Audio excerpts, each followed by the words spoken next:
A former Israeli cabinet minister is on a mission to help stabilize the Israeli economy. It involves a global campaign to sell bonds in the wake of two costly conflicts. Despite a multi-year war with thousands of reservists still fighting and the constant threat of terror attacks, the Israeli economy somehow remains resilient. This year, its gross domestic product grew by 3.4% in the first quarter, higher than the U.S. rate. In 2024, The Economist ranked Israel as the sixth best economy in the world. Dani Naveh wants to protect and strengthen that momentum. The former government minister now leads the Development Corporation for Israel Bonds. Since it started in 1951, worldwide sales have topped $50 billion. Their value can be seen in areas like the country's growing tech sector. Bonds also help minimize the war's impact, including the millions spent recently defending against Iran. Naveh knows firsthand of the war's cost. In June, an Iranian missile attack destroyed his family's home, with his children narrowly escaping injury. Well, Dani Naveh, the president and CEO of Israel Bonds, joins us now from New York. So tell us about that attack on your home. We were trying to get an interview with you, and then this war, and then your own home. How did it affect your outlook on the war and on Israel?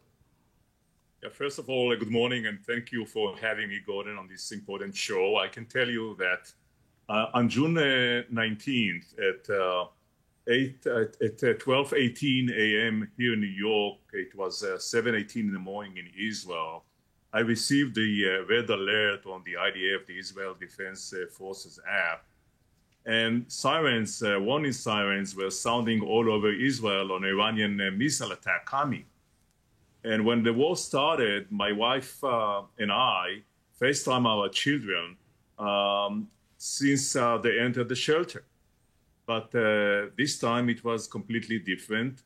2 minutes later, we heard that deafening explosion, and our house had been struck by an Iranian missile. And when the kids emerged from the shelter, they discovered that most of the house was destroyed. And thank God, the children were safe, and the shelter saved their life. And I can tell you, Gordon, that although we lost our house, our family spirit, like most of the Israelis, remains strong and steadfast, because we all understand this is not just a war between Israel and Iran and its proxy terrorist organization. This is a war on the right of the Jewish state to exist. Let's talk about the rebuilding effort. We're still in the middle of the conflict. The conflict in Gaza is ongoing. The new Syrian government doesn't seem to be friendly to anyone, and now southern Syria is a conflict zone. How is Israel going to rebuild in all of this? And particularly the Gaza envelope, that was the breadbasket. That's where most of the fruits and vegetables were being grown. How is Israel going to rebuild, and how do bonds help in that rebuilding effort? First, I would like to say that the silver lining is that Iran and its proxy are unraveling thanks to the fact that the United States of America and Israel stand together strongly against our joint enemies.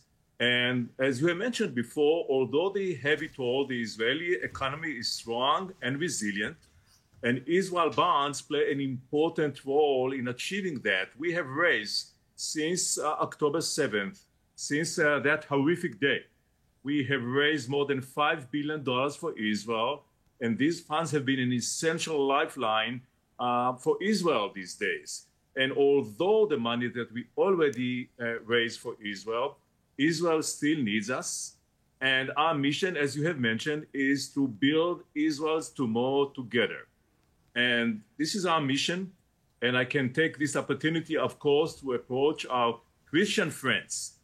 One of the best ways to stand with Israel, to express your solidarity with the people of Israel, is by purchasing a bond and being part of Israel's economy resilience.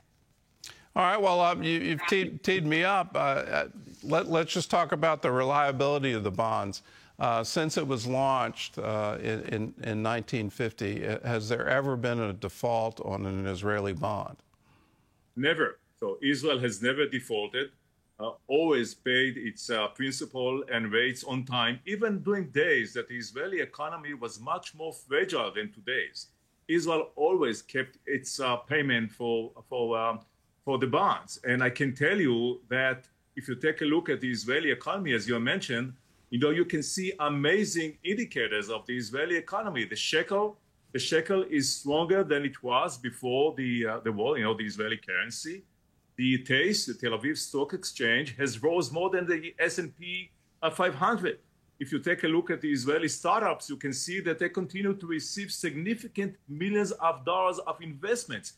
Look up at NVIDIA. NVIDIA had just announced that they are going to invest billions of dollars, of US dollars, in the formation of a new facility in Israel, which means that the Israeli economy is strong and steadfast. And like always, Israel keeps its obligation to the bonds holders.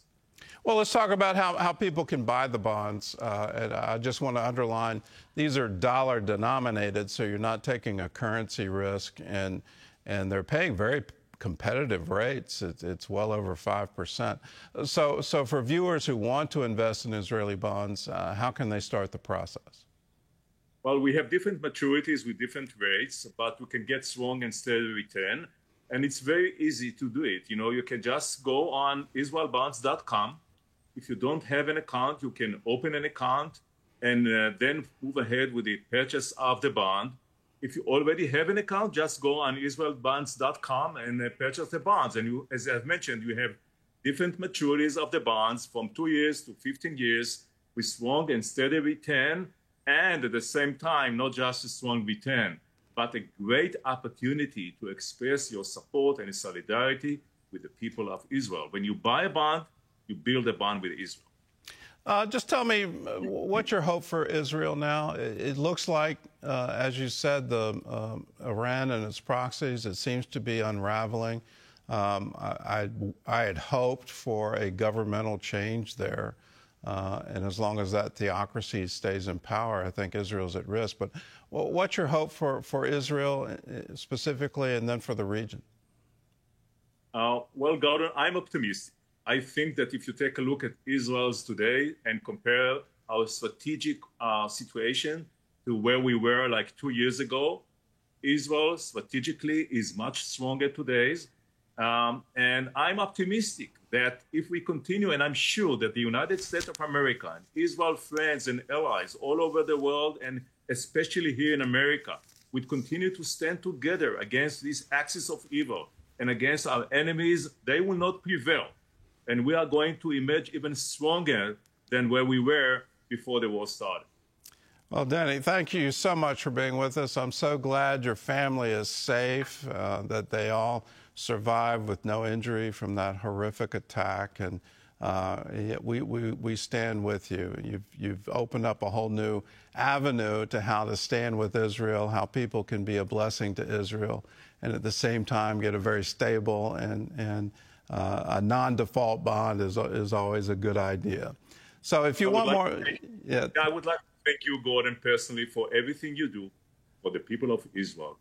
I know that you are so committed for Israel's future, and I highly appreciate, together with all Israelis, for everything you do. Thank you very much. If you want more information on how to invest in Israeli bonds and stand with Israel, we have information on cbnnews.com. You can just go there, and it's wonderful to have yet another way that you can stand with